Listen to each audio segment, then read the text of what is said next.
మన America Telugu association ఆధ్వర్యంలో ideal గంధర్వ award ప్రధానోత్సవం ఘనంగా జరిగింది. విశాఖ అల్లూరి విజ్ఞాన కేంద్రం వేదికగా జరిగిన ఈ వేడుకల్లో గ్రామీణ ప్రాంతంలో సాంప్రదాయ వాద్యకారులను, సాహిత్య ప్రముఖులను మాటా ప్రతినిధులు సత్కరించారు. వివిధ రంగాల్లో రాణిస్తూ స్వచ్ఛంద సేవ చేస్తున్న వారిని వేడుకల్లో సత్కరించారు. వేడుక ద్వారా ప్రవాసాంధ్రులు అంతా కలుసుకోవడం, అందరిలో సఖ్యత, ఐక్యత పెంపొందుతుందని నిర్వాహకులు చెప్పుకొచ్చారు. ఈ సందర్భంగా మహానటి సావిత్రి, సినీ నటులు కృష్ణకు నివాళులు అర్పించారు.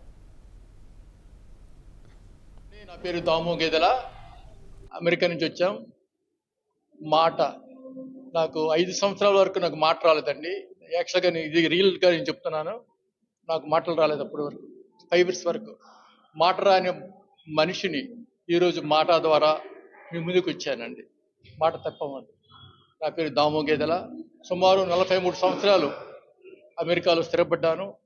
అంతవరకు 1983 వరకు ఆంధ్ర యూనివర్సిటీలో నేను జాబ్ చేసి అక్కడికి వెళ్ళాను. ఈ విశాఖపట్నం కొత్త కాదు, ఎప్పటి నుంచో ఉన్నాను. ముఖ్యంగా ధన్యవాదాలు. ముఖ్యంగా టీవీ ప్రేక్షకులకు మహాసారి ధన్యవాదాలు.